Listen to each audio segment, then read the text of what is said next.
నమస్కారం, welcome to I dream. ధర్మ మార్గం విత్ విజిత కార్యక్రమానికి స్వాగతం.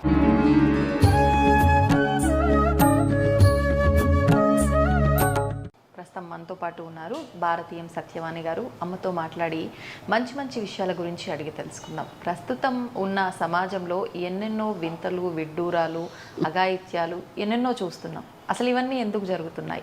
సమాజంలో ఒకరిపైన ఒకరు పడుతున్నారు అని అంటే ఒక అర్థం ఉంది. కుటుంబంలో వ్యక్తులు కూడా ఒకరిపై ఒకరు నిందలు వేసుకోవడం కానుంచి బజారు వరకు, అంటే బజారుకి ఈడ్చుకోవడం వరకు కూడా ఈ వ్యవస్థ అనేది వెళ్ళిపోతుంది.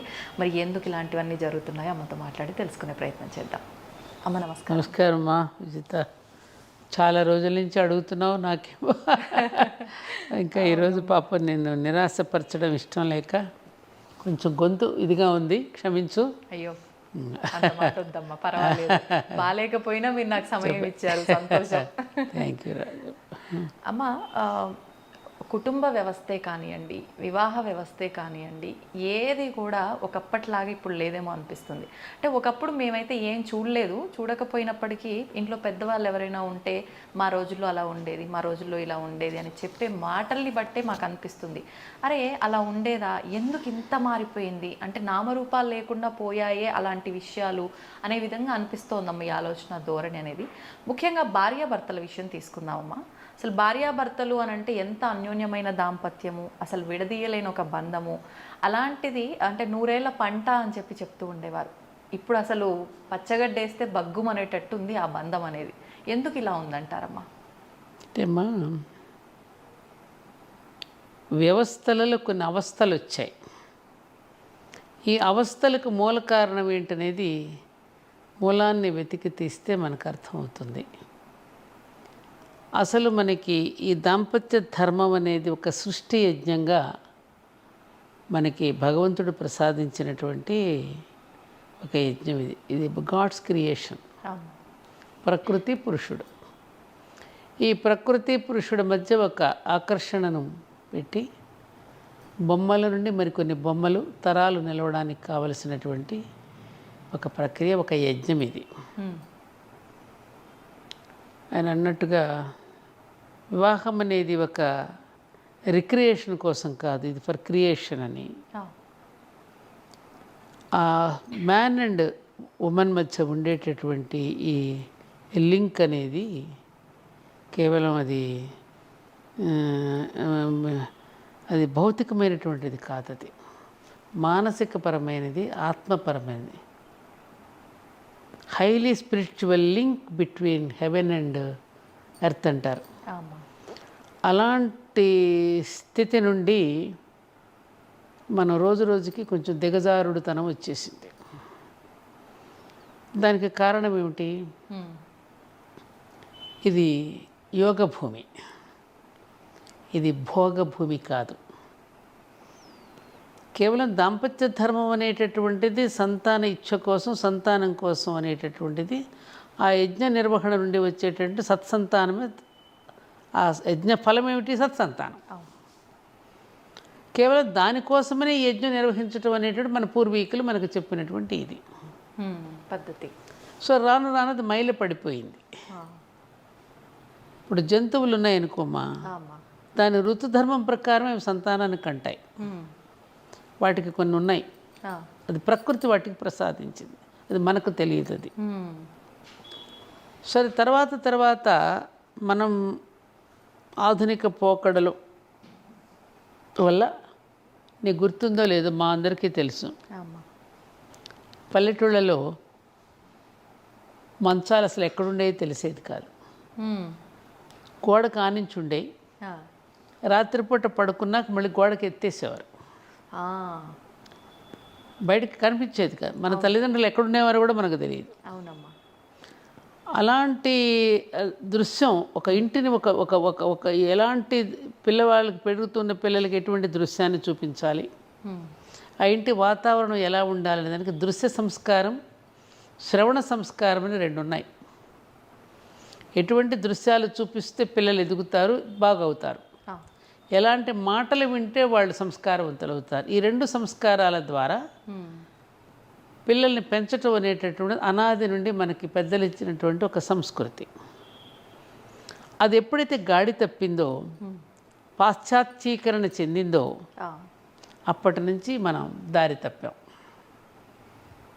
నిజమమ్మా. ఫ్యాషన్ కోసమనో లేకపోతే రకరకాల దీనికోసమనో మన జీవన శైలిలో మార్పులు వచ్చిన తర్వాత, ఆ మార్పు వచ్చిన తర్వాత అనుకోకుండా ఆ మార్పు వెనక మరి మార్పులను వస్తాయి కదమ్మా.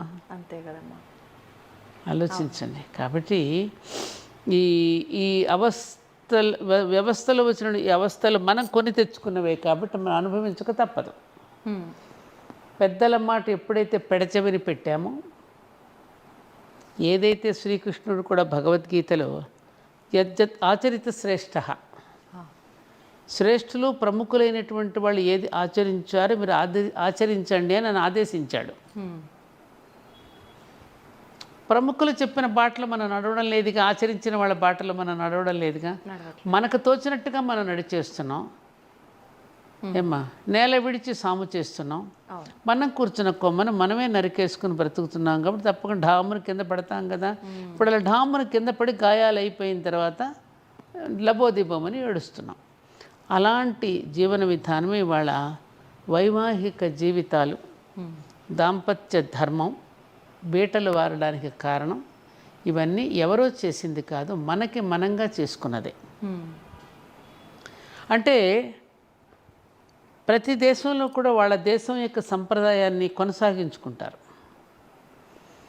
మనం మాత్రం మనది వదిలేసి వేరే దాన్ని అద్దెకు తెచ్చుకోవటం లేకపోతే వేరే దాన్ని అనుసరించడం అనేది ఒక బలహీనత భారతీయుల్లో బాగా నాటుకుపోయింది. దాన్ని నాటుకుపోవడానికి కూడా కారణం ఏమిటి? ఎంతోమంది పరిపాలించారు ఈ దేశాన్ని, దాడులు చేశారు.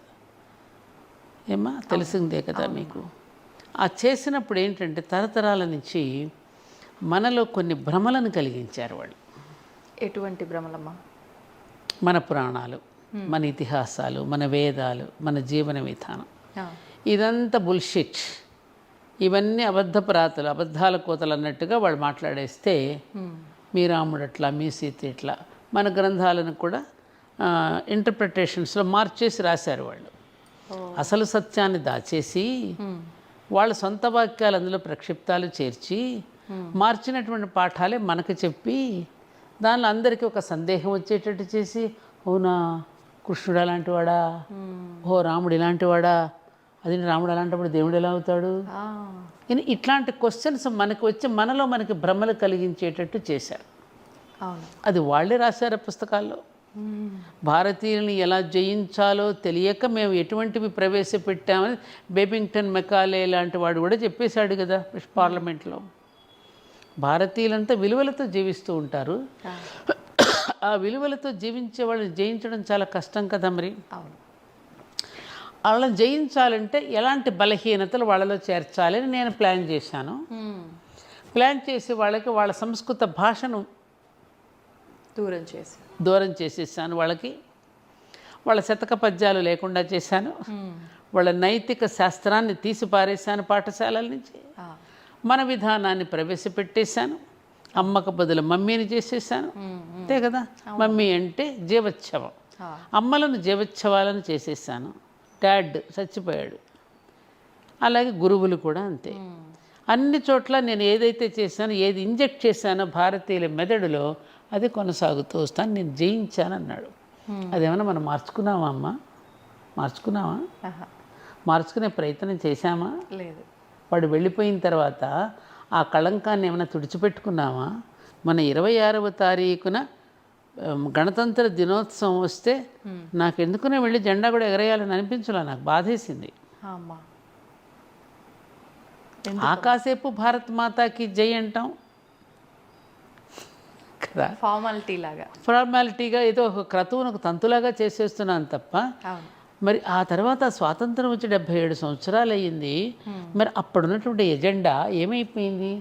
ఆ ఎజెండా ఒక్కటే అందరం కనుక అనుసరిస్తే బాగుండేది కదా. మరి ఇన్ని జెండాలు ఎందుకు వచ్చాయి మనకి?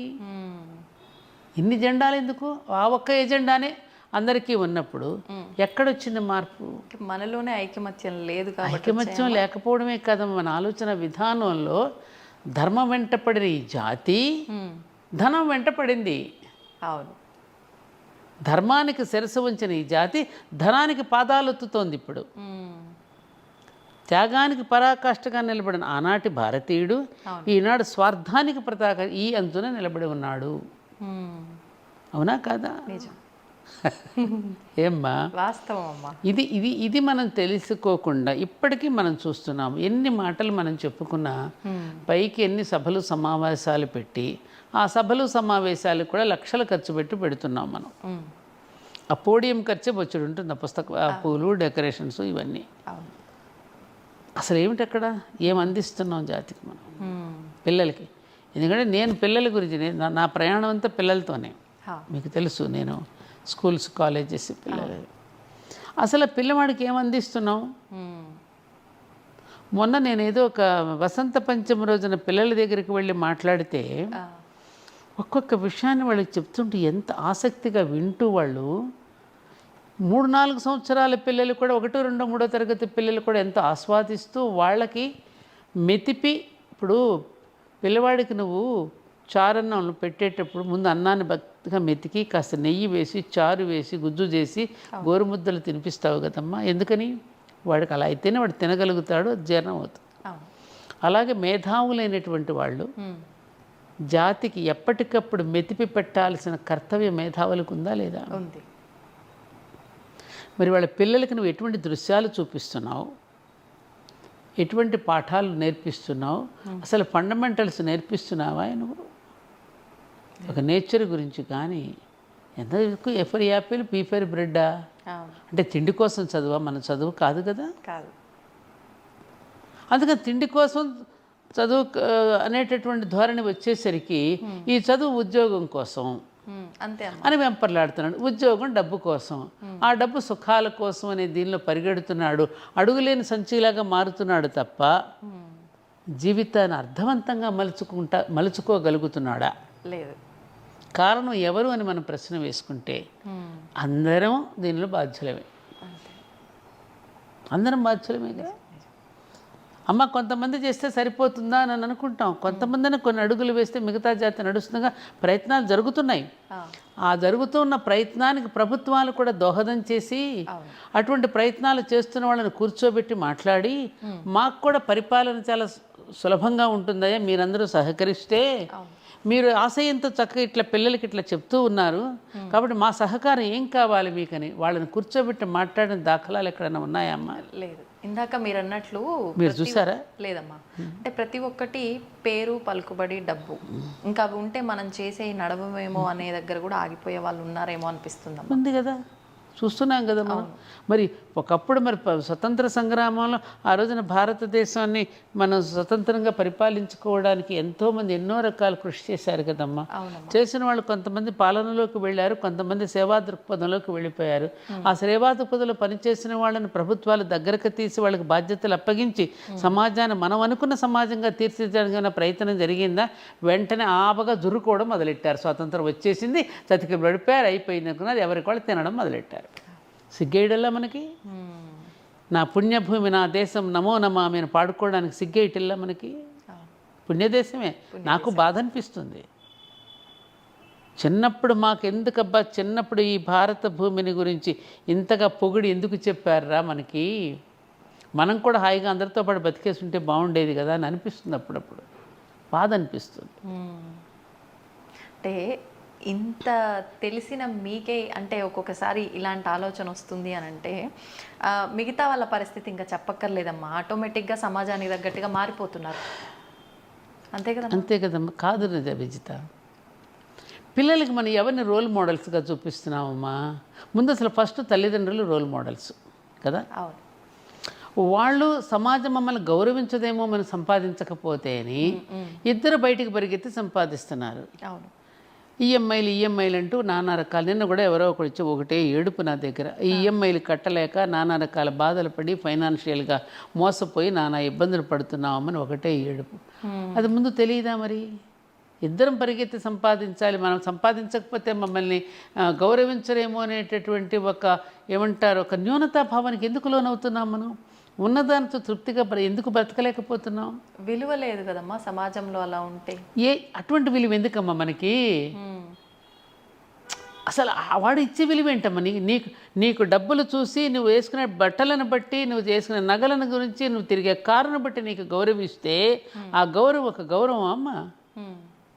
నీ వ్యక్తిత్వం కదా. వాస్తవం. ఏమ్మా, ఎంతమంది మహానుభావులట కొల్లాయిగడ్డు కట్టుకున్న గాంధీ గారిని గౌరవించలేదమ్మా? వినోబాబాజీ అనుట భూదాన ఉద్యమం ఆయన గౌరవించలేదమ్మా? లాల్ బహదూర్ శాస్త్రి ఒక్క రూపాయి కూడా తీసుకుని ఇంటికి వెళ్ళాడు. ఆయన ఇప్పటికీ మనం పూజ చేసుకుంటున్నామే. మన వ్యక్తిత్వం అమ్మా. నువ్వు గౌరవిస్తే ఎంత, నువ్వు గౌరవించకపోతే ఎట్లా? ఈశ్వర్ చంద్ర విద్యాసాగర్ పేరు వినే ఉంటావు కదా. ఆయన కూడా ఇట్లాగే పాపం కూలి మోసాడు, ఆయన పెట్టెలు మోసాడు. ఆయన కూలివాడికి ఆయన ఒక రోజున ఇట్లాగ ఒక షావుకారి భోజనానికి పిలిస్తే ఆయన మంచి బట్టలు వేసుకురాలేదని భోజనం నుంచి పంపించేశారు బయట. ఎవరు పొమ్మన్నాడు. ఓహో, నేను సరిగ్గా ఇలాంటి బట్టలు వేసుకోలేదు కాబట్టి నన్ను గౌరవించలేదా అని ఎక్కడో ఒక అద్దెకి తీసుకుని ఒక కోటు బూటు తెచ్చుకుని కూర్చున్నట్ట భోజనానికి. కూర్చొని భోజనం చేస్తే అప్పుడు రానిచ్చారు. వెళ్ళి ఆయన ఏం చేస్తున్నారు, విస్తరలో అన్నం వడ్డించిన తర్వాత ఆ భోజనాన్ని బూటుకు చూపిస్తూ, బూటు నువ్వు తిను, కోటు నువ్వు తిను, కోటుకు తిని పెడుతున్నట్టు అన్న. ఆ పిలిచిన యజమాని వచ్చి, సార్ ఏంటిది, ఏంటి? అవునయ్యా, మరి ఈ సూటుని బూటుని చూసే కదా మీరు గౌరవించారు, అందుకని సూటుకి బూటుకి అన్నం పెడుతున్నా, నన్ను కాదు కదా మీరు గౌరవించింది. సిగ్గుపడ్డాట. అలా బుద్ధి చెప్పడం కూడా రావాలేమో అమ్మ, పరిస్థితి రావాలిగా, మరి రావాలి కదమ్మా. ఆ గౌరవం ఎంతసేపు నిలుస్తుంది నీకు? ఈ గౌరవించిన వాడే రేపు వెనకమాల నిన్ను తిట్టుకుంటాడుగా. అంతేగా కదమ్మా. అది అది ఆ కృత్రిమమైనటువంటి ఆ గౌరవం పొందడం కోసం మనం ఎందుకు తప్పు చేయాలి? మళ్ళీ చేసిన తప్పుకు మళ్ళీ ఎంత శిక్ష అనుభవించాలి మనం? ఆ కర్మను మళ్ళీ మనం అనుభవించాలి కదా. అంటే ఎవరు ఈ కర్మ అనేది ఉంది అనేది నమ్మట్లేరమ్మా. ఆ తర్వాత సంగతి తర్వాత ఇలా ఉంటే తర్వాత చూసుకుందామని వచ్చినప్పుడు అది ఎత్తుకుంటాడు. ఎవరు చూశాడు కర్మను అనుభవించి వచ్చే ఎవడైనా చెప్పాడు? చెప్పుకోలేక ఏడుస్తున్నారు. ఎందుకమ్మా ఇవాళ సంపాదించిన పిల్లలు చాలరామా? మన ఆ పిల్లలే మనకు శత్రువులుగా మారుతారు. ఆ పిల్లలే వ్యసనాలు బారిపడతారు. ఆ పిల్లలే నువ్వు సంపాదించిన సంపద నాశనం చేసి వాళ్ళు చెడిపోయి నిన్ను వీధిన పడేసినప్పుడు ఏమవుతుంది? అప్పుడు చూస్తున్నాం కదమ్మా అలాంటివన్నీ. వాళ్ళు చూస్తున్నాం. చిన్నప్పటి నుంచే చిన్నప్పటి నుంచే మనం రకరకాల కారుల్లో వాళ్ళని స్కూల్స్కి పంపించేస్తున్నాం. వాళ్ళకి కావాల్సినవన్నీ ఇచ్చేస్తున్నాం మనం. వాడికి ఇంకేంటో తెలియడం లేదు. వాడికి ఇంకేం కావాలో వాడికి తెలియదు. ఇంకేదో కావాలి ఆ మత్తులో పడిపోయి ఏదో ఒక సుఖానుభవం కోసం వాడు అరువులు చేస్తున్నాడు కదా. కాబట్టి ఇవన్నీ మనం తెచ్చుకున్నవే. నువ్వు అన్నట్టు వివాహం అనే అక్కడే అనుకుంటాం మొదలై మనకి ఇలా వచ్చాం. ఒకరికొకరు అర్థం చేసుకు ప్రతి ఒక్కరికి ఉంటుంది. అది ఎవరూ తక్కువ కాదు ఈ విషయంలో. ఎందుకంటే మనకి వివాహాలు అనేక రకాలు ఉన్నాయి. స్వయంవరం దగ్గర నుంచి మనం ఎన్నో చూసుకున్నాం. పెద్దలు నిర్ణయించిన వివాహాలు, అరేంజ్డ్ మ్యారేజెస్. తల్లిదండ్రులు పిల్లల యొక్క భవిష్యత్తును కోరుకుంటారు కాబట్టి కొన్ని ఎంక్వైరీ చేస్తారు. కొంతమంది ఎంక్వైరీ చేసుకుంటారు. కొంతమంది పెద్దవాళ్ళ మాటలు నమ్మి చేస్తారు. జరుగుతూ ఉంటాయి ఇలాంటి. అలా జరిగిన తర్వాత కూడా కాపురాలు అలా నిలబెట్టుకుని కష్టాన్ని, దుఃఖాన్ని, అలాగే ఆనందాన్ని అన్నిటినీ సమానంగా చూసుకుని అధిగమించి కాపురాలు నిలబెట్టుకునే వాళ్ళు కొల్లల మంది ఉన్నారు. అది మన ఇండియా యొక్క గొప్పతనం. ఆ ఓర్పు, ఆ నేర్పు, ఆ శృతి కలుపుకుని ఒడుపుగా జీవించటం అనేటటువంటిది ఏమీ చదువుకోకపోయినా, అక్షరజ్ఞానం లేకపోయినా మహిళలందరూ ఆ విధంగా జరుపుకుంటూనే వచ్చారు. కాదంటావా? నీ అమ్మమ్మ, నాన్నమ్మ వాళ్ళందరినీ ఒకసారి అడిగి చూడు. వాళ్ళు కష్టాలు పడలేదా? పడ్డారు. ఏమ్మా, ఆ కష్టాన్ని ఎప్పుడైనా కష్టం అని చెప్పుకున్నారా వాళ్ళు? అరే నా బిడ్డల కోసం అండి ఇది, ఎవరి కోసం పడ్డాను నేను ఇది అని అంటారు తప్ప మేము కష్టాలు పడ్డామని చెప్పుకోరేవాళ్ళు. నన్ను కాకపోతే ఆయన ఇంకెవరిని అంటారండి? భార్యాభర్తలు ఇద్దరు దెబ్బలాట్లు మధ్యవర్తి ఎవరైనా వెళితే ఏంటండి నా భార్య మీ ఇద్దరం మాట్లాడుకుంటున్నాం, మీకెందుకు మధ్యలో మీరు బొండి అంటారు. మనం సిగ్గుపడాలి. అలా జరిగాయా లేదా? మరి ఇప్పుడు ఎందుకు ఆ ఓర్పు ఇది పోతోంది? మనసులు పెనవేసుకునేటప్పుడు, శరీరాలు పెనవేసుకోవడానికి మనసులు పెనవేసుకోవడానికి చాలా తేడా ఉంది. ఇప్పుడు జరుగుతున్నది రెండవది. కాసేపు అయిపోతుంది. అదే అందుకని ఒకరినొకరు అర్థం చేసుకుని ఒకరి కష్టంలో ఒకళ్ళు. ఇప్పుడు మనకు అరుంధతి నక్షత్రం ఎందుకు చూపిస్తున్నారు? నేను అందుకే ధర్మపురి క్షేత్రం అరుంధతి ఆలయం కట్టిస్తున్నాను. అందుకే. అవునమ్మా. ఎందుకనంటే అక్కడ చూపిస్తారు, ఎప్పుడో పెళ్ళిళ్ళు అవుతున్నాయి, ఎక్కడో చూస్తారు, వాడికి కనపడదు, చూపించేవాడికి కనపడదు, చూసేవాడికి కనపడదు, ఆవిడ ఎవరో కూడా తెలియదు. అందుకని ప్రతి ఒక్కరు వివాహం చేసుకోముందు, చేసుకున్న తర్వాత మన దగ్గరికి వస్తే మనమే వాళ్ళకి బట్టలు పెట్టి కూర్చోమ్మా, నువ్వు పెళ్లి చేసుకోబోతున్నావు తల్లి, చేసుకున్నావు, లేకపోతే ఇదిగో ఇలా ఉండాలి, ఇది అరుంధతి చేసిన గొప్పతనం అని ఆవిడ గురించి, ఆవిడ చరిత్ర గురించి చెప్పి వాళ్ళకి కాస్త ప్రచోదనం చేయాలని ఒక కౌన్సిలింగ్ సెంటర్లో ఉండాలని నేను ప్రారంభం చేశాను. మంచి ఆలోచన అమ్మా. మొదలైందమ్మా? అయింది, ఇక్కడ త్వరలోనే అయిపోతుంది. ఈ రెండింగ్ లోపే మీరు అందరూ రావచ్చు. తప్పకుండా అమ్మా. ఎందుకనంటే అమ్మా, అందుకనే మనకి నామాల్లో లక్ష్మీనారాయణాభ్యాం నమః, ఉమామహేశ్వరాభ్యాం నమః, వాణీ హిరణ్యగర్భాభ్యాం నమః, శచీపురందరాభ్యాం నమః, అరుంధతి వశిష్ఠాభ్యాం నమః. ఈ దంపతులన్నీ కూడా ఆదర్శ దంపతుల లిస్టులో వీరికి కూడా వస్తుంది. ఆదర్శ ముని దంపతులు వీళ్ళు కదా. అది ఎందుకది ఆయనకి ధైర్యం ఇచ్చింది. ఆయన ఒడ్డును చేర్చి ఆయనకి నేనున్నాననే ధైర్యం. అలాగే ప్రతి భార్య, ప్రతి భర్త కూడా భార్యకు భరోసా భర్త, భర్తకు భరోసా భార్య ఇచ్చి మీ కష్టంలో నేను పాలు పంచుకుంటానండి అని. ఎంతమంది వ్యాపారంలో ఇబ్బందులు పడుతుంటే భార్యలు వాళ్ళ నగలిచ్చి, వాళ్ళ మాంగళ్యంతో సహా ఇచ్చి ఎంతమంది నిలబెట్టలేదమ్మా? ఏం తల్లి, అలా బ్రతకలేదా మనందరం? అలా వాళ్ళకి అది తెలియకపోవడం వల్ల. ఒకటి ఏంటంటే విజిత, ఇప్పుడున్నటువంటి స్టడీస్లో ఈ సాఫ్ట్వేర్ వచ్చిన తర్వాత ఎంతవరకు ఆ ఆధునిక టెక్నాలజీ వైపే దృష్టి పెడుతున్నారు తప్ప, ఆ టెక్నాలజీ కంటే గొప్ప శాస్త్రీయత మన జీవన విధానంలో మనకు ఉన్నదనేది ఇప్పుడు పిల్లలకి చెప్పకపోవడం వల్ల, ఆ వివాహం చేసుకోవడానికి తగిన అర్హతను వాళ్ళు పొందలేకపోవడం వల్ల జరుగుతుంది. ఇప్పుడు మాకు 19 సంవత్సరాల వయసులో మేము అత్తవారింటికి వచ్చాము. పూర్తిగా వాతావరణం భిన్నంగా ఉంటుంది, స్వభావాలు భిన్నంగా ఉంటాయి. అక్కడ ఒక రకంగా పెరిగి వచ్చాం, ఇక్కడికి వచ్చిన తర్వాత వాతావరణం వేరుగా ఉంటుంది. అక్కడదేమో ప్రేమ, ఇక్కడికి వచ్చాక బాధ్యతలను మన భుజస్కంధాల మీద వేసుకునేటప్పుడు కొంత బరువు ఉంటుంది. ఆ బరువుని ఎలా మొయ్యాలో, ఎలా చేయాలనే దానికి మన అమ్మమ్మలు, నాన్నమ్మలు, మేనత్తలు, మేనమామలు ఎవరో ఒకళ్ళు కూర్చోబెట్టి వెన్ను తట్టి చెప్పేవారు. మేము కూడా కాపురానికి కొత్తగా వచ్చినప్పుడు ఇలాగే ఉండేదమ్మా, కొంచెం ఓపిక పెట్టి ఒరుగళ్ళు పట్టడం జరుగుతుంది అని చెప్పి, భూదేవికి ఎలాంటి ఓర్పు ఉన్నదో దానిని చెప్పి, ఆ కథలు, ఎగ్జాంపుల్స్ చెప్పి కాపురాలు నిలబెట్టారు. లేకపోతే మేము పోయేవాళ్ళం ఆ రోజుల్లో. చెప్పకపోతే అమ్మా, నేను చెప్పేది ఏంటంటే, ఆ రకంగా పెద్దవాళ్ళు మాకు ఆ మాటలు చెప్పకపోతే మా జీవితాలు కూడా అంతే కదా. ఆహారపు అలవాట్లు వేరుగా ఉంటాయి, మన అమ్మ ఇంట్లో తినే మన వంటలు వేరుగా ఉంటాయి. అత్తగారింట్లోకి వచ్చి వాళ్ళ అలవాట్ల ప్రకారం వాళ్ళ భోజన పద్ధతులు వాటన్నింటిని లింక్ చేసుకుని అలవాటు పట్టడానికి టైం పడుతుంది కదా. ఇప్పుడు తులసి మొక్క ఉంది అక్కడ, ఆ తులసి మొక్కను అక్కడ నుంచి తీసి నువ్వు కుండీలో పెడతావు. ఆ కుండీలో పెట్టిన తర్వాత అది అప్పుడు వడిలిపోయి ఉంటుంది. ఆ రోజు ఒక 2-3 రోజులకు చక్కగా నిలబడుతుంది. మనం కూడా అంతే, అక్కడ తీసిన మొక్కను తెచ్చి మళ్ళీ ఇక్కడ నాటినప్పుడు ఆ చుట్టూ వాతావరణానికి అలవాటు పడింది నిలబడడానికి కొంత టైం పడుతుంది. కానీ ఆ టైం వరకు మనం కనుక కొంచెం ఓర్పు పడితే నిలబడిపోగలుగుతాం. కానీ ఆ టైం మనం టైం తీసుకునే అంత అవకాశం మనకు ఆ ఓర్పు లేదుగా. ఓర్పు లేదు, అంత సమయము ఇవ్వడం లేదు. తొందరగా అయిపోవాలి, అదే చెప్తున్నాగా. ఇప్పుడు పిల్లలకి నువ్వు ఇన్స్టెంట్గా కావాల్సింది నువ్వు ఇచ్చేస్తున్నావు. అది సంపాదించుకోవడంలో ఆనందాన్ని, ఆ వస్తువు కొనుక్కోవడానికి సంపాదించుకోవాల్సిన ఆనందాన్ని నువ్వు వాడికి అసలు ఇవ్వడం లేదు. అంటే నేనే కష్టాలు పడ్డా, నా పిల్లలకి కష్టం తెలియకుండా. అదే అక్కడ ఆ డైలాగ్ వదిలిపెట్టాలి పేరెంట్స్. నేను కష్టపడ్డాను కాబట్టి నా పిల్లలు కష్టపడకుండా పెరగాలనేది చాలా చాలా చాలా తప్పు. విదేశీయులు అలా పెంచరు. విదేశీయులు పిల్లలు చిన్నప్పుడు పెంచుతారు, ఒక్కసారి వదిలేస్తారు, రెక్కలు వస్తే ఎగిరిపోతాడు వాడు. అది వాళ్ళ పెంపకం కరెక్టు. మంచి చెడు చెప్తారు, చిన్నప్పుడు మనకంటే బాగా చూస్తారు, భుజాల మీదే మోస్తారు, ప్రతిదీ చాలా జాగ్రత్తగా చూస్తారు. వాడికి వయసు వచ్చే వరకు చక్కగా వదిలిపెట్టేస్తారు. మనవాళ్ళ మునిమనవరాళ్ళ దాకా ఆలోచించి పెట్టి అసలు మర్చిపోయి ఇది పట్టుకుంటాం. అక్కడ మన దగ్గర మార్పు రావాలి. ఇంకా మనవాడికి ఏం గొలుసు చేయించాలి, గడపలు దాటినప్పుడు ఇంకా మనం ఏం పెట్టాలి, ఈ గందరపు గోలే తప్ప అసలు పెరుగుతున్న వాడికి అసలు ఏమి ఇవ్వాలి, మనం ఏం చెయ్యాలి అనేటువంటిది ఎక్కడ ఆలోచిస్తున్నాం కదా. మన ఆలోచనలో మార్పు రావాలి. పిల్లవాడిని కష్టపడనివ్వాలి, కష్టం అంటే వాడికి తెలియాలి. అందుకని పిల్లలకి ఆస్తిపాస్తులు ఇవ్వకూడదు, ఇస్తామని చెప్పొద్దు.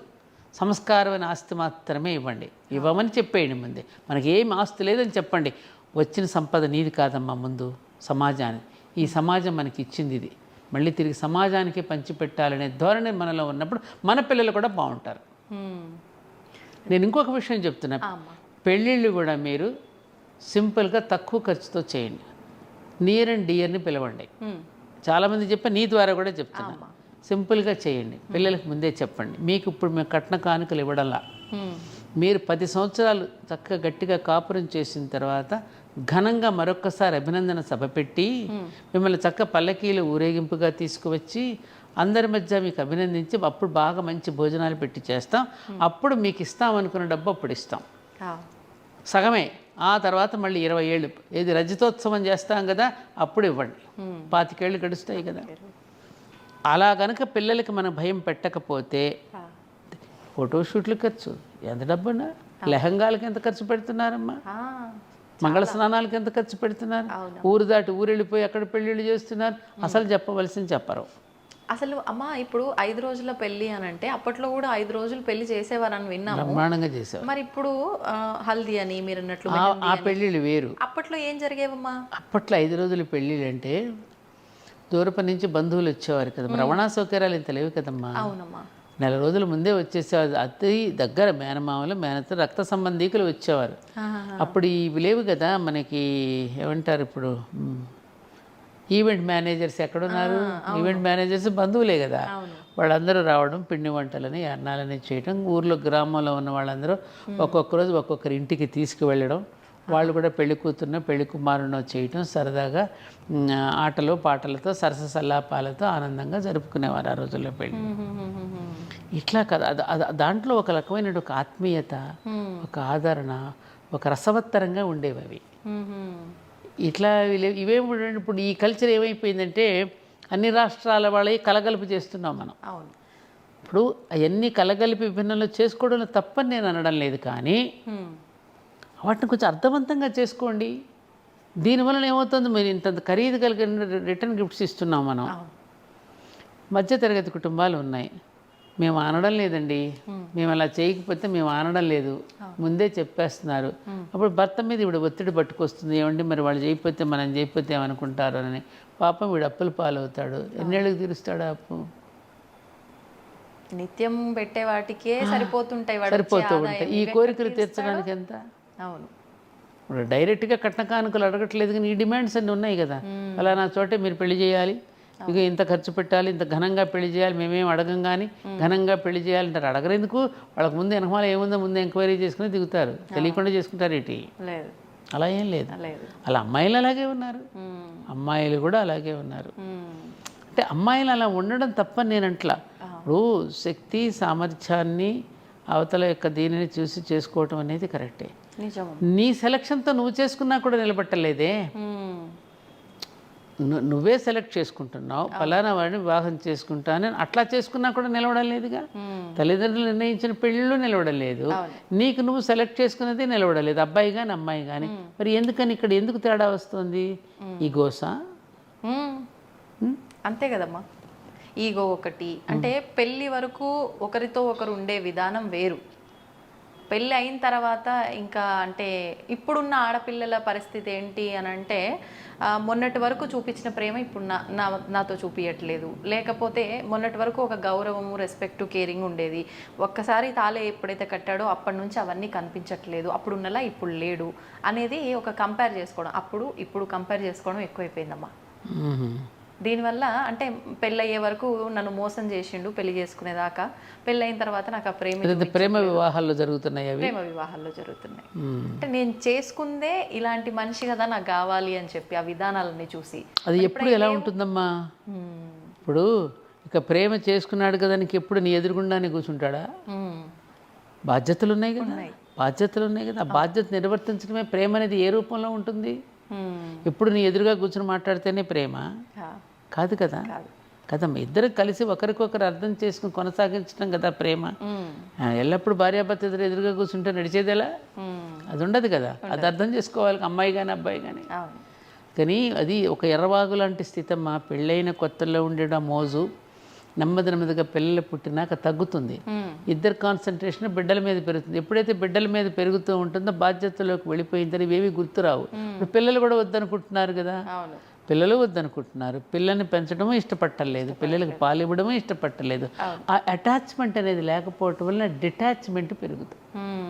పరస్పర అనురాగాలు, పరస్పర అనుబంధాలు ఎప్పుడైతే దూరం అయిపోతావో ఇవన్నీ వస్తాయమ్మా. కానీ కృతకమైనటువంటి వాతావరణం, ఒక కృత్రిమమైనటువంటి ప్రేమ అనురాగాలు ఉన్నారు తప్ప ఆ నిజమైనటువంటి హార్దిక సంబంధాలు పోయి ఆర్థిక సంబంధాలు ఎప్పుడైతే వస్తాయో అప్పుడు ఇలాంటి సమస్యలన్నీ వస్తాయి. నిజం. అమ్మ, ఇంకొకటి కూడా నేను విన్నది ఏంటి అంటే, ప్రతి ఒక్కరు అంటే మూర్ఖంగా మాట్లాడుతున్నారు అనుకోవాలా, లేకపోతే అసలు తెలియక మాట్లాడుతున్నారు అనుకోవాలో తెలీదు. వివాహ వ్యవస్థలు కూడా అంటే ఒక్కొక్క మనం పురాణాల నుంచి తీసుకున్న గాంధర్వ వివాహము అని ఇలా రకరకాల వివాహ వ్యవస్థలు ఉన్నాయి. ఇప్పుడు చూస్తున్న ఈ లివ్ ఇన్ రిలేషన్షిప్ కానివ్వండి, లేదంటే ఈ ప్రేమించి పెళ్లి చేసుకోవడం అనేది అప్పట్లో కూడా అమ్మాయి స్వయంవరం ఇలాంటివి ఉండేది. దాన్ని దీనికి కంపేర్ చేసి అప్పట్లో కూడా అమ్మాయి ఇష్ట ప్రకారంగానే అమ్మాయి 100 మంది మగవాళ్ళని తీసుకొచ్చి పెడితే అమ్మాయి వాళ్ళు ఏదో ఒక పోటీ పెడితే పోటీలో నెగ్గినవాడో లేకపోతే అమ్మాయి చూస్ చేసుకున్నవాడో. మరి ఇప్పుడు మేము చూస్ చేసుకుంటే తప్పేముంది? ఎవరన్నారు? ఇలా పోల్స్తున్నారమ్మా చాలా మంది. ఇది ఎలా తీసుకోవచ్చు అంటారు? చూస్ చేసుకోవడం తప్పని ఎవరంటలేదే. నీ చూసింగ్లో కరెక్ట్గా ఉండాలని చూసా. వాడు జేబు నిండుగా ఉందా, వాడు నన్ను హోటల్కి తీసుకెళ్తున్నాడా లేదా, వాడు నాకు గిఫ్ట్లు ఇస్తున్నాడా లేదా, నువ్వు ఎట్లా చూస్తున్నావు? నీ చూసింగ్ అనేటటువంటి విధానం ఎలాంటి చూసింగ్ ఉంది? ఇప్పుడు ఎవరినైనా పెళ్లి చేసుకుంటే అమ్మ నీకు ఎలాంటి వాడు కావాలంటే నాకు గ్రీన్ కార్డు కావాలి, లేకపోతే అమెరికాలో ఉన్నవాడు కావాలి, లేకపోతే ఇంజనీర్ కావాలి, డాక్టర్ కావాలని అంటారే తప్ప నన్ను అర్థం చేసుకున్నవాడు, ఏమ్మా నాకు ఎప్పుడు రక్షణగా నిలబడేవాడు, నన్ను ప్రేమించేవాడు కావాలని ఎవరంటున్నారు? నువ్వెంతవరకు ఒక డాక్టర్గా చూస్తున్నావా, డాక్టర్ మనిషిని చూస్తున్నావా?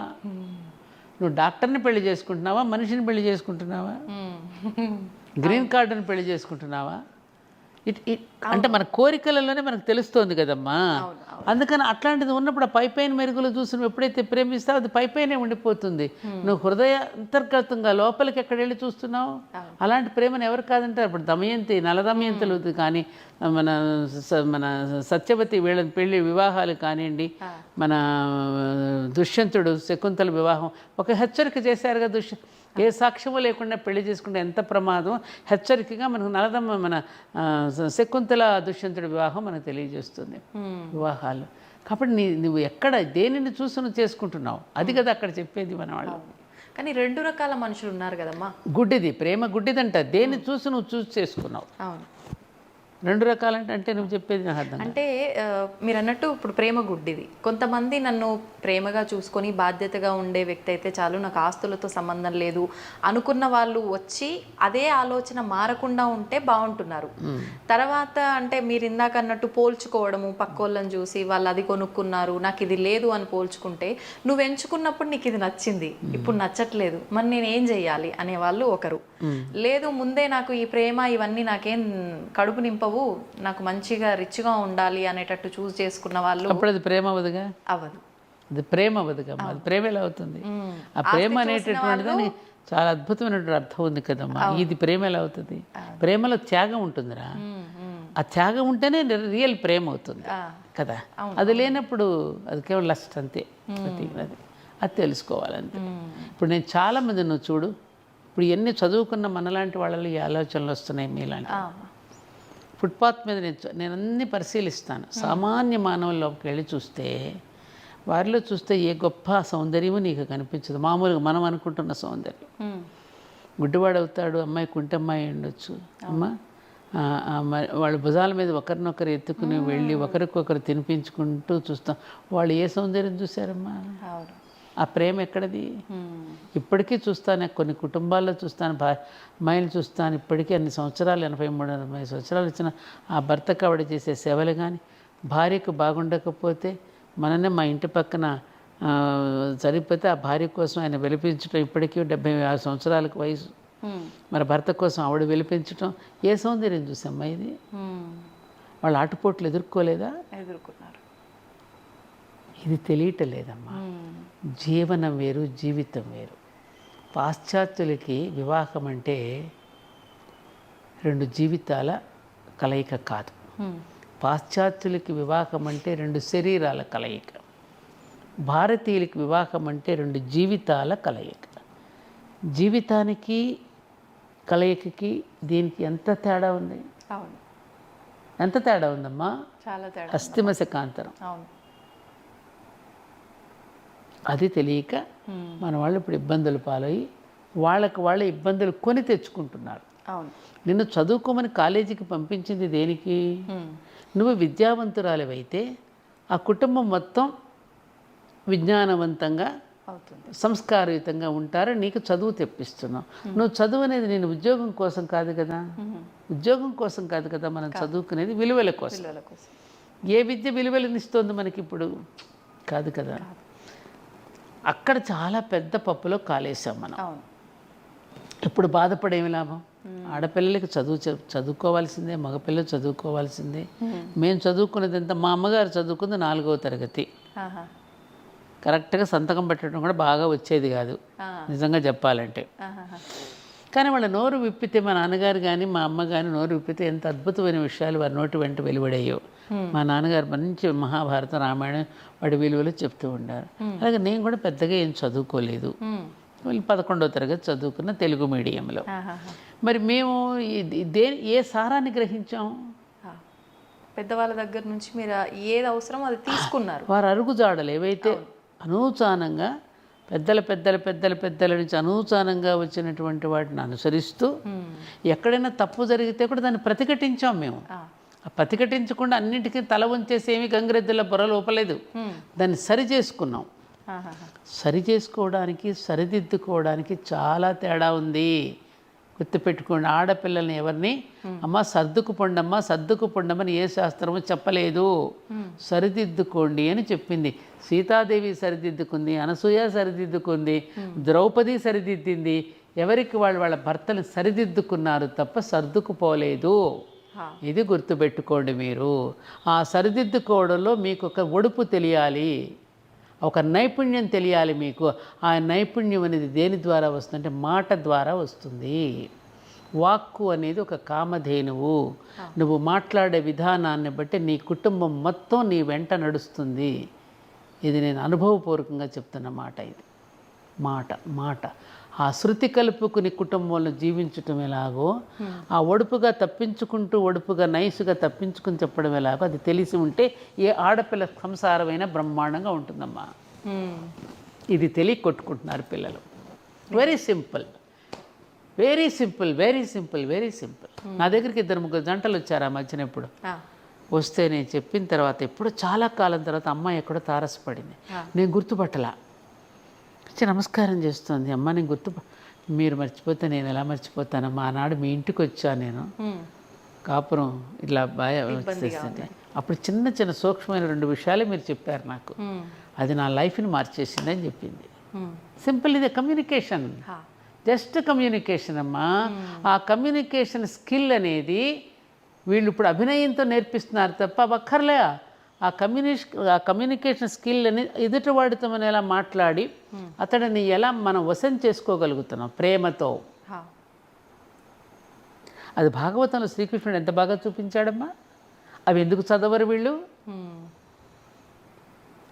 అవి చదివితే ఎలా చేయాలో తెలుస్తుంది. అమ్మవారి నామం స్వాధీన వల్లభాయై నమః అని ఒక నామం వస్తుంది. భర్త ఎప్పుడు స్వాధీనం అవుతాడు నీకు? ఎప్పుడు స్వాధీనం అవుతాడు? An obedient wife can only commands and demands her husband. ఇలాగే ఒకసారి సత్యభామ శ్రీకృష్ణుడితో పాండవులు అరణ్యవాసంలో ఉన్నప్పుడు నేను వస్తానని మీతో పాటు వాళ్ళని చూడటానికి వెళ్తున్నట్టు శ్రీకృష్ణుడు. వెళుతూ ఉంటే నేను వస్తానని చెప్పేసి ఇద్దరు బయలుదేరి వెళ్ళారు. ఇంట్లోకి వెళ్ళి ద్రౌపది వంట చేస్తూ ఉంటే సత్యభామ వెళ్ళి, ఈ ఒక్కడిని నేను అవసరం చేసుకోవడం నా తరం కావడం లేదు నాకు, ఎవరిని మన శ్రీకృష్ణుడిని ఎలా వశం అయ్యారు ద్రౌపది? నీకేమైనా మందు పెట్టావా, మాకులు పెట్టావా, ఎట్లా ఈ 5గురు నీ వశం అయ్యారు అని అడిగితే ద్రౌపది తప్పు సత్యభామ, ఈ మాట ఇంకెక్కడ మాట్లాడుకో, ఎంత పొరపాటు మాట్లాడావు నువ్వు, నా దగ్గర అంటే అన్నావు కానీ ఇంకెక్కడ అనకు. భర్తల్ని మందులు పెట్టి మాకులు పెట్టి ఇంకొకటి పెట్టి వశం చేసుకోరు. ఉదయం లేచిన దగ్గర నుంచి నేను వాళ్ళ బాధ్యతలన్నీ నేను తీసుకుని ఉదయం బ్రేక్ఫాస్ట్ దగ్గర నుంచి రాత్రి డిన్నర్ వరకు వాళ్ళకి అన్నీ నేను అరేంజ్ చేసి వాళ్ళు ఏ బట్టలు వేసుకుంటే బాగుంటుందో వాళ్ళకి కావలసినవన్నీ అరేంజ్ చేసి నేను వాళ్ళని సేవించుకుంటూ ఉంటాను. అట్లా వాళ్ళకి కావలసినవన్నీ అందిస్తూ స్నేహపూర్వకంగా ఉంటాం మేము. అట్లా ఉంటారు తప్ప భర్తలు మనకి ఏదో మందు పెట్టి మాకు పెట్టి వసూలు చేసుకోరు. ఏది వద్దో అది ఆచరిస్తున్నారు ఇప్పుడు. ఏమ్మా, అందుకని ఇవి ఇవి తెలియాలిగా పిల్లలకి. తెలియాలి. ఏమ్మా, అవునమ్మా. అసలు నువ్వేం చేస్తున్నావు, నువ్వు ఎలాంటి రూపంతో కనిపిస్తున్నావు నీ భర్తకి, ఎలా మాట్లాడుతున్నావు, ఇది ఆలోచించారు ఎప్పుడైనా? అలసిపోయి వచ్చినటువంటి భర్తకి ఆఫీసు నుంచి రాగానే ఒక చక్కని గాజులు వేసుకున్న చేత్తో ఒక కాఫీ కప్ అందించేటటువంటి భార్యలు ఈ ఆధునిక యుగంలో ఎంతమంది ఉన్నారమ్మా? నవ్వుతూ రాగానే అతను అలసట తీరిపోయేటట్టుగా మాట్లాడి పలకరించేవాళ్ళు. రాగానే ముందు ఏం తెచ్చావు, నాకు గిఫ్ట్ తెచ్చావా అని చూస్తున్నారా? అసలు అతను అలసిపోయి వచ్చిన వాడికి సేద తీరేటట్టుగా ఎవరుంటున్నారు? నేను ఈ మధ్యన ఒక మాట కూడా అన్నాను, పాపం వాళ్ళ తప్పు కాదు, ఇప్పుడు ఈ ఉద్యోగాల్లో పడిపోతున్నారుగా భార్యాభర్తలు ఇద్దరు.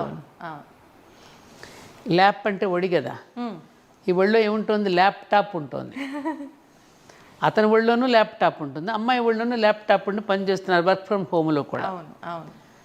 భార్యాభర్తలు ఇద్దరు అనురాగంతో ఆమెను ఒడిలో తలబెట్టుకుని సేద తీరుతాడు, అతని ఒడిలో ఈవిడ సేద తీరుతుంది తలబెట్టుకుని. ఆ ల్యాప్లో వీళ్ళ తలకాయ ఉండాల్సిన బదులు ఈ ల్యాప్ టాప్ ఎప్పుడు వచ్చినా వీళ్ళ టాప్లు వేసిపోతుంది. టాప్లు వేసిపోతుంది వీళ్ళ అరుపులకి, కేకలకి. ఎందుకని? స్ట్రెస్, ఒత్తిడి మొత్తం ఇదంతా దానిలో ఉన్న రేడియేషన్ అంతా బాడీ మీద పడిపోతుంది. పిల్లలు సరిగ్గా పుట్టటల్లా, అవయవాలు సరిగ్గా లేని పిల్లలు పుడుతున్నారు, ఆటిజం పెరిగిపోతుంది, డాక్టర్స్ హెచ్చరిస్తున్నారు. మరి ఆడు కనిపెట్టేవాడు అన్నీ ముందే మనకి హెచ్చరికతోనే పెట్టాడు, ల్యాప్టాప్ నీ టాప్లు వేసిపోద్ది ఇది ఒళ్ళో పెట్టుకుంటే అని. ఏమ్మా, అంతే. టీవీ అండ్ దూరదర్శన్, నువ్వు ఇంత దూరంగా ఉంటే అంత మంచిది, దూరంగా ఉండు సుమంత్ పెట్టడమే దూరదర్శన్ అన్నాడు. దానికి దగ్గర అయిపోయావు, ఎడిక్ట్ అయిపోయావా లేదా? ఇవన్నీ ఎందుకు చెప్తున్నానంటే అమ్మా, నేను ఒక మాట అంటాను సుజిత, నువ్వు ఎటు అంటే నేను ఏదో చెప్పేస్తున్నట్టున్నాను. సరదాగా ఉంది మన ఇద్దరు సంభాషణ. కావాలి ఇప్పుడు అది. ఇవి ప్రకృతి అంటే సైంటిస్టులు ఉంటారు, శాస్త్రవేత్తలు ఉంటారు కదా, వాళ్ళు ఎంతో అన్వేషణ మొదలుపెట్టి ఏదో కనిపెట్టాలని పరుగు తిరుగుతున్న కొద్దీ ప్రకృతి తన తలుపులు తెరిచి అన్ని రహస్యాలను ఇస్తూ ఉంటుంది పిల్లలకి. తన బిడ్డలేగా వీళ్ళంతా. ఆమె యొక్క రహస్యాలని ఆవిడ కనిపెడుతున్నానని పోతున్న కొద్ది రహస్యాలను విప్పి చెప్తూ ఉంటుంది. అవన్నీ మేము కనిపెట్టామని వీడు వెర్రవీగుతూ ఉంటాడు. కానీ ఆ ప్రకృతి మరొకటి కూడా చెప్పింది, వేరే నేను 2 ఇచ్చాను, దేన్ని నేను వద్దని చెప్పలేదు, దేనికైనా హద్దు ఉండాలని ముందే చెప్పాను మీకు, హద్దులు ఎరిగి ప్రవర్తించమని చెప్పాను మీకు. కానీ హద్దులు మీరు ప్రవర్తించేటువంటి ప్రమాదం ఉంటుందని కూడా నేను చెప్పాను. కానీ మీరు హద్దులు మీరి వెళ్ళిపోతున్నారు.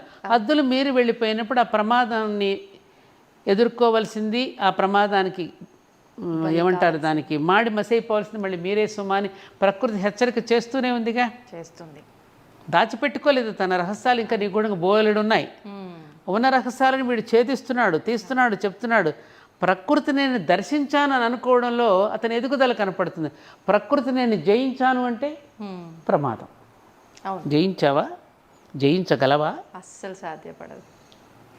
ఆల్రెడీ ప్రకృతి తన పని తాను మొదలుపెట్టేసింది కదమ్మా. అవునమ్మా.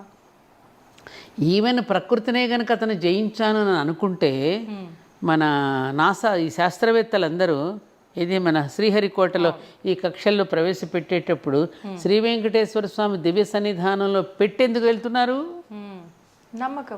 నమ్మకం కాదు, అంతా ఇది దైవ సృష్టే. దైవ సృష్టి ముందు మానవ సృష్టి నథింగ్ అనేది తెలిసే కదా ప్రయోగం చేస్తున్నాం మేమని. ఆ ప్రయోగానికి ఆవిడ కావలసిన ఆశీర్వాదం నీకు ఇస్తోంది.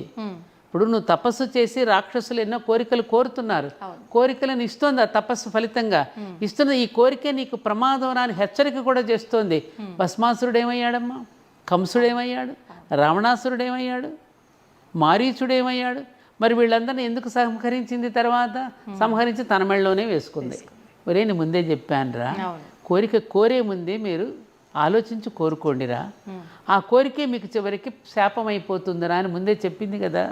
ఇవాళ మనకి ఈ ఆధునిక టెక్నాలజీ అనేటటువంటిది కూడా మనం దాని వెంట పరిగెడుతున్న కొద్దీ అది మనం వేళాకోళం పట్టిస్తోంది. ఇది ఎందుకు లింకు? ఇప్పుడు నువ్వు అడిగిన ఈ దాంపత్య జీవితానికి కూడా ఇది లింకు కాబట్టి చెప్తున్నా నీకు. పిల్లలకి పాలు లేవు, వాడికి ఇమ్యూనిటీ తగ్గిపోతుంది. ఇమ్యూనిటీ తగ్గిపోయినాడు చిరాకు పడుతూ ఉంటాడు, వాడు ఊరికి వ్యాధులు వస్తూ ఉంటాయి, మరి భార్యను విసుక్కుంటూ ఉంటాడు. ఇవన్నీ ఉంటాయి కదమ్మా. ఆ అమ్మాయి పని చేసి అలసిపోయి భర్తను ఏదో ఒకటి అనేస్తుంది, ఇద్దరికి మధ్యలో ఘర్షణ జరుగుతుంది, విడాకులు అయిపోతాయి. అప్పుడేమనేవారు, నన్ను కాకపోతే ఎవరిని అంటారండి, పాపం ఆయన సొత్తు నేనే కదా, నా సొత్తు ఆయన సొత్తును నేను. మమ్మీ ఒకరికొకరు మా మీద ఇంకెవరి మీద విసుక్కుంటారు అనేవారా కాదా? చూసాం, మా అమ్మ నాన్నలు మేము చూసాం ఇవన్నీ. మన పేరెంట్స్ని చూసాం కదా, వాళ్ళ జీవన విధానాలు చూసాం కదమ్మా. అందుకని ఇప్పుడు తెలుసుకోవాల్సింది ఏమిటంటే, ఈ చదువు అనేటటువంటిది కేవలం ఉద్యోగాల కోసం కాదు, జీవితం అనేది హాయిగా జీవించడానికి. హాయిగా జీవించడానికి బదులు లేనిపోయినవన్నీ తెచ్చిపెట్టుకుని ఎందుకు విచ్ఛిన్నం చేసుకోవాలి మనం? కాబట్టి ఓ యువత, ఇప్పటికైనా ఆలోచించండి నాన్న, ఇప్పటికైనా మీరు వెనుతిరిగి ఒక్కసారి మీ జీవితాలను సరిచేసుకోండి, సరిచూసుకోండి అని చెప్పడం కన్నా మా అలాంటి పెద్దవాళ్ళు ఇంకేం చెప్తాం? కోరికలను నియంత్రించుకోండి, ఇంద్రియాలను నియంత్రించుకోండి. నియంత్రించుకోవడానికి దానికి పద్ధతులు మన పూర్వీకులు మనకి ఎన్నో అందించి, మెడిటేషన్ ద్వారా, ప్రాణాయామం ద్వారా, యోగా ద్వారా ఇవన్నీ మన పెద్దలు పెట్టారు. ఎందుకంటే లెస్ లగేజ్ మోర్ కంఫర్ట్ అన్నట్టుగా, ఊరికే విషయాలంపటాలు ఊరికే పోగు చేసుకోకుండా సింపుల్గా బ్రతుకుతూ సింపుల్గా జీవిస్తూ హాయిగా జీవించండి. సాదాగా జీవించండి, ఉన్నతంగా ఆలోచించండి, ఎంత హాయిగా ఉంటుంది. ఉన్నతంగా జీవిస్తాము, అస్సలు బుద్ధిగా ఆలోచించాం. ఉన్నతం అంటే ఏంటి? ఉన్నత జీవితం అంటే ఏంటమ్మలో? పెద్ద పెద్ద బంగళాల్లో ఉంటాం. ఇప్పుడు ఆ బంగళాలు కూడా చస్తున్నారు ఉండలేక, అవి కూడా వద్దనిపిస్తుంది వాళ్ళకి. కొంతకాలం ఉంటుంది ఆ మోజు తీరాక. ఇప్పుడు భార్య మీద ఇందాక నువ్వు మోజు తీరినట్టు ఈ బంగళా మీద మోజు తీరుతుంది కొన్ని కాలానికి. మళ్ళీ ఎక్కడో సింగిల్ బెడ్రూమ్ ఎక్కడుందండి, లేకపోతే ఎక్కడైనా పెద్దవాళ్ళందరూ 10 మంది కలిసి ఉండే చోట వెతుకుతున్నారుగా.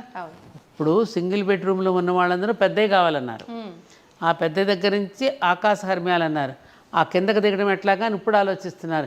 ఎక్కడన్నా ఊరి చివరికి వెళ్ళి ఫామ్ హౌస్లో ఉందాం. చూడండి మా ఆలోచనలు ఎలా మారిపోతున్నాయో. అది ముందు నుంచే ఉంటే అసలు తిప్పలేదుగా, ఇంత కాంక్రీట్ జంగల్గా చేసుకోవాల్సిన అవసరం ఏమున్నదిగా. ఒకే ఇంట్లో ఇంతమంది ఎలా జీవించగలిగాం, ఆప్యాయతలను ఎలా పంచుకోగలిగాం కదమ్మా. అందుకని ఎంత సింపుల్గా మనం ఉంటే అంత హాయిగా జీవించగలం.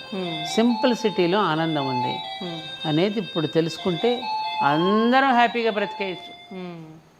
అంటే ఒక సామెత చెప్పేవారమ్మా, నేను విన్నా చాలాసార్లు, ఎద్దున్నోనికి బుద్ధుండదు, బుద్ధున్నోనికి ఎద్దుండదు అని చెప్పి. అంటే మనకు ఒకటి ఉంది అని అంటే, ఇప్పుడు నేను అన్ని రకాలుగా నేను ఉన్నతంగా అంటే ఆలోచనల్లో నేను ఉన్నతంగా ఉంటే ఫస్ట్ నన్ను ఏది అంటదు. అంటే నాకు ఇది కావాలి, అది కావాలి, నేను పోల్చుకోను, ఎదుటోళ్ళతో పోల్చుకునే ఆలోచనే రాదు. కానీ ఇప్పుడు ఆలోచనలే ఉన్నతంగా లేవు కాబట్టి, నేను మంచి ఐశ్వర్యంతో కూడి ఉంటే, నాకు మంచి ఒక బంగ్లా, కారు ఇవన్నీ ఉంటే ఫస్ట్ ఆరోగ్యం అన్నా బాగుండదు, కంటికి నిద్ర ఉండదు, ఈ ఇబ్బంది లేదు. ఇవన్నీ లేకుండా నేను పూరి గుడిసెలో ఉంటే నాకు అదే బంగ్లా లేదు, కారు లేదు, ఆరోగ్యం అన్నీ బాగుంటే ఇది లేదు, అది ఉంటే ఇది లేదు అని చెప్పి ఈ ఆలోచన ఎక్కువైపోయింది కదా. ఎక్కువైపోయింది. ఎందుకనంటే అమ్మా, మనకి ఉత్తమ సాహిత్యం ఉంది, అనేక గ్రంథాలు ఉన్నాయి, ఉత్తమ సాహిత్యం ఉంది. భగవద్గీత దగ్గర నుంచి ఉపనిషత్తులు, మిత్రలాభం, పంచతంత్ర కథలు, మనకి పశుపక్షాదుల మీద పెట్టి కథలు చెప్పేవారు. ఎలా ఉంటే ఇట్లాంటి పర్యవసానం వస్తుందో అవి వినే ఓపిక వినిపించడం లేదు. వాళ్ళ ఇంట్లో కూర్చొని కథలు చెప్పేవారు. ఇంట్లో కూర్చొని పెద్దవాళ్ళ కథలు చెప్పే గురుత్వం వహించే పెద్దలు వాళ్ళ ఇంట్లో లేరు కదా, ఎవరు లేరు కదా. ఎదుగుతూ ఉన్న పిల్లలకి ఎదుగుతూ ఉన్న క్రమంలో వాళ్ళకి చెప్పడానికి. ఆఖరికి మేమే చెప్తూ ఉంటాం, స్నానం చేసేటప్పుడు ఇక్కడి నుంచి నేను కూడా అరుస్తూ ఉంటాను, రే శుభ్రంగా స్నానం చేయండి, పళ్ళు తోముకోండి, వీపు తోముకోండి, అక్కడ తోముకోండి, ఇక్కడ తోముకోండి అని మేము అన్నీ చెప్తూ ఉంటే వాళ్ళకి చాదస్తంగా కనిపిస్తున్నది. పిల్లల బట్టలు ఇలా వేసుకోవాలన్నా, పెద్దవాళ్ళ ముందు కూర్చున్నప్పుడు ఇలా కూర్చోవాలని చెప్తే ఇప్పుడు పిల్లలు వినిపించుకునే స్థితిలో లేరు. బుల్షిట్ ఇవన్నీ ఇట్లాంటి కబుర్లు మాకు చెప్పకండి, మీ కాలం వేరు మా కాలం వేరు అని మన పిల్లలే అంటున్నారు. అవునమ్మా, కదా కాదు. సో అది అంటే దాని పర్యవసానం వాళ్ళకి తర్వాత తెలిస్తే కానీ బుద్ధి రాదు. ఇదంటారే ముట్టుకున్నాక కానీ నీకు తెలియదురా అంటాను చూడమ్మా. సో అట్లాంటి పరిస్థితుల్లో ఉంటే మనకేంటంటే ముఖ్యంగా మన సాహిత్యంలో ఒక రియలైజేషన్ ఉంటుంది కదా, రిలాక్సేషన్ ఉంటుంది. అవి చదువుతున్న కొద్దీ, పెద్దలు చెప్పిన వాక్యాలు తెలుసుకుంటున్న కొద్దీ మన కన్ను విచ్చుకుంటుంది, మనసు విచ్చుకుంటుంది. ఏ కన్ను? అంతఃచక్షువు, ఈ బాహ్య చక్షువులు కాదు. అది విచ్చుకున్న కొద్ది జీవితం అంటే ఏమిటో, జీవితం యొక్క విలువలు ఏంటో మనకు అర్థమవుతాయి కదా. అప్పుడు అందుకని పిల్లలకి చిన్నప్పటి నుంచి సాహిత్యాన్ని అలవాటు చేయండి మీరు. ఆ సాహిత్యం ఒకటి చిన్నప్పటి నుంచి అలవాటు చేసేవారు కదమ్మా. ఇప్పుడు అది లేదు పిల్లలకి. మంచి పుస్తకాలు చదవడం అనేటటువంటిది, ఆ కథలు చెప్పడం అనేటటువంటిది, ఎప్పటికప్పుడు వాళ్ళని సరిచూడటం అనేటువంటిది, పెద్దలు వాళ్ళని మందలించి చెప్పడం అనేది ప్రతి ఇంట్లో పోయింది. పెద్దలే లేరు అసలు, ఇలా పెద్దలు వద్దనుకుంటున్నారు. ఇప్పుడున్నటువంటి తరం స్వేచ్ఛగా ఎక్కడో జీవించాలనుకుంటున్నారు తప్ప పెద్దలు ఇంట్లో ఉంటే మన పిల్లలకు ఉపయోగం అనేటటువంటిది పోయింది. కాబట్టి అనుభవించాలి, తప్పదు. రెండవది ఆటపాటలు. వాళ్ళకి ఆడుకోవడానికి గ్రౌండ్ ఏది లేదు. మన ఆటపాటలలో కూడా ఒక తాత్వికత ఉండేది. మన గోళీలు ఆడుతూ ఉంటే ఒక ఏకాగ్రత. ఏదైనా చూడండి మీరు, మన ప్రతి గేమ్, మన వైకుంఠపాళి తీసుకోండి మీరు, పరమపద సోపానం. ఎదుగుతూ ఉన్న కొద్ది అహంకారం వస్తే, ఫలానా నీలో కనుక ఎర్షడ్ వర్గాలు ప్రవేశిస్తే నువ్వు ఎట్లా పతనమైపోతామని జర్రుని కిందకు వచ్చేస్తాం. ఎంత నేర్పారమ్మా వాళ్ళు. ఇంట్లో స్త్రీలు ఖాళీగా కూర్చుని మధ్యాహ్నప్పుడు వచ్చి కథలు చెప్పించేవారు. బాలనాగమ్మ కథని, సీతమ్మ వారి కథని, అలా గాథలు చెప్పించేవారు వాళ్ళు. అలా ఓహో వాళ్ళు ఎంత కష్టాలు పడితే మరి మనం ఎంత అని వాళ్ళ కష్టాల ముందు మన కష్టం చిన్నగా తోసేది. నిజానికి పాండవులు పడ్డ కష్టాల కన్నా పడ్డామా? రాముడు పడిన కష్టం కంటే పడ్డామా? అంతకంటే మీరు అసలు శ్రీకృష్ణుడు పడిన కష్టాలు తలుచుకుంటే మీరు ఇంకా ఆశ్చర్యపోతారు. నిజానికి పోల్చుకుంటే వాళ్ళకన్నా సుఖంగా లేమమ్మా మనం. ఎంత కష్టపడి చేశారమ్మా వాళ్ళు. ఇవన్నీ చెప్పడం వలన ఓహో వాళ్ళు అంత కష్టపడితే వాళ్ళ కష్టం ముందు మనం చాలా చిన్నది కదా అని సర్దుకునేవాళ్ళం కాదంటావా? అవునమ్మా, అవును. కాదా? మీరు చెప్పిన దాన్ని బట్టి నాకు ఒకటి అనిపించిందమ్మా, పోల్చుకోవటం తప్పు కాదు. అంటే ఏ రకమైన దానితో పోల్చుకుంటున్నామో అది ఆల్చుకోవాలి. మంచిని కాంపిటీషన్గా తీసుకో. అంతకంటే నేను ఎదగాలి, దీనికంటే నేను ఎదగాలి ఊర్ధ్వముఖంగా నువ్వు ఆలోచించు. నీ ఆలోచనలు ఎప్పుడు ఊర్ధ్వముఖంగా ఉండాలి, అధోగతిలో ఉండకూడదు. అధోలోకంలో ఉంటున్నావా, నువ్వు ఊర్ధ్వలోకంలో ఉంటున్నావా? ఆ ఊర్ధ్వలోకంలోకి నువ్వు విహరించడానికే నీకు ధ్వజస్తంభం ఉంది అక్కడ. ఆ ధ్వజస్తంభాన్ని చూస్తూ ఉంటే అక్కడెక్కడ మన మూలాధార చక్రం నుంచి సహస్రారం వరకు ఉంటుంది, అక్కడ కనిపిస్తుంది. నువ్వు ఊర్ధ్వాన్ని అట్లా ఆది దంపతుల స్థాయికి నువ్వు ఆలోచనలని పెంచడానికి ఎన్ని పెట్టారమ్మా మనకి. సంతోషం ఏంటంటే ఈ మధ్యకాలంలో నేను చూస్తున్నాను, ప్రపంచవ్యాప్తంగా మన భారతీయమైనదే కాదు, ప్రపంచవ్యాప్తంగా ఈ సనాతనమైనటువంటి ధర్మం ఏదైతే ఉందో, ఎటర్నల్ ధర్మ, ఆ ధర్మాల మన ఋషులు ఏవైతే చెప్పారో ఆ ఋషులు చెప్పిన వాటిని ఇప్పుడు ప్రయోగాత్మకంగా చూసి ఆశ్చర్యపోయి మన ఓంకారం మనం పలుకుతూ ఉన్నప్పుడు వచ్చే మన ప్రకంపనల మీద రీసెర్చ్ చేసి హ్యాట్స్ ఆఫ్ అన్నారు. మన గుడి చుట్టూ మనం చేసే ప్రదక్షిణలు చేస్తున్నప్పుడు మన బ్రెయిన్లో ఎటువంటి ప్రకంపనలు వస్తున్నాయో, ఏ విధంగా మనం కనెక్ట్ అవుతున్నామో, మనం తీర్థం తీసుకునే దగ్గర నుంచి, గుడిలో ప్రసాదం తీసుకునే దగ్గర నుంచి అన్నింటి వెనుక ఉన్న శాస్త్రీయత నా కోణాల్లో చెప్తూ ఉంటే, విదేశీయులు చెప్తుంటే అవునా తెల్లబోతున్నామే మనం. అది ఎప్పుడు పెట్టారు, ఎందుకు పెట్టారు, ఎంత అద్భుతాలు చేశారు. ఇది వాళ్ళ ప్రపంచవ్యాప్తంగా ఒక చర్చ జరుగుతోంది. మళ్ళీ వాళ్ళు ఎక్కడా కూడా భక్తుల యొక్క సందోహం పెరిగిపోతుంది. కానీ అది ఎటువైపుకి దారి తీస్తుంది అనేది ఒక భయంకరంగా కూడా ఉంది. ఒక రకంగా చెప్పాలంటే చాలా భయంకరంగా ఉంది. అది పెరుగుతోంది కానీ అది అంటే తెలుసుకోవడం కోసం కాదమ్మా, కోరికల కోసం వెళ్తుంది. ఒక హిస్టీరియా లాగా మారింది అది, ఒక హిస్టీరియా. అంతే అమ్మా. ఇది కూడా ప్రమాదం. అవును, ఇది కూడా ప్రమాదం. ఇవేమీ లేనప్పుడు నువ్వు ఊహించుకో, ఈ సోషల్ మీడియా లేదు, ఈ టెలివిజన్స్ లేవు, ఈ రేడియోలు లేవు, ఎవరు ఏమీ ప్రసారం చేయకుండానే ఇంటింట ధర్మం ఎలా ప్రసారం అయ్యింది. ప్రచారం చేశారు ఆ రోజుల్లో, ప్రసారం అయ్యింది. ఒక సంక్రాంతి పండుగ రోజున ఒక హరిదాసు ఒక కీర్తన పాడి నిన్ను ఆధ్యాత్మికత వైపు నడిపించి ఇంటింటికి ఒక గురువుని ఏర్పాటు చేశారు వాళ్ళు. ఒక బుడబొక్కల వాడు వస్తాడు, వాడొచ్చి ఒక తత్వాన్ని పాడి వెళ్ళేవాడు. వినోదం కలిగించేవాడు, ఒక పిట్టల ధర వచ్చేవాడు, ఒక వినోదాన్ని పండించి వెళ్ళాడు. మరి అప్పుడు ప్రతి ఇల్లు కూడా ఒక గృహస్థాశ్రమంగా ఒక యజ్ఞార్థంగా జీవితాన్ని మలుచుకుని మన పెద్దలు జీవించలేదా? ఇవాళ ఏదో పెద్ద మనం చెప్పేస్తున్నామని బయలుదేరుతున్నాం, కానీ ఇవన్నీ లేనప్పుడు ఇంకా హ్యాపీగా బ్రతికారు. ఒకటి విజిత, ఇప్పుడు చెప్పడాలు ఎక్కువైపోయి ఆచరించడం తక్కువైంది. ఇది మాత్రం వాస్తవం. అనుకోవడాలు ఎక్కువైపోయి అనుష్ఠించడం మానేశారు. అవును, అవునా కదా? నిజమమ్మా, నిజం. అంటే ఎవరికి తోచినట్టు వాళ్ళు చెప్తున్నారు, మేము ఎవరిది ఆచరించాలి కదా. ఒక చిన్న విషయం అమ్మా, మీరిప్పుడు కృష్ణుడిని ఆరాధిస్తే కృష్ణుడే గొప్ప అని కృష్ణుడికి సంబంధించిన విషయాలే చెప్తారు. అందరూ కృష్ణుడిని ఆరాధించండి అంటారు. శివుణ్ణి ఆరాధించిన వాళ్ళు శివుణ్ణే ఆరాధించండి, శివుడే అల్టిమేట్ అంటారు.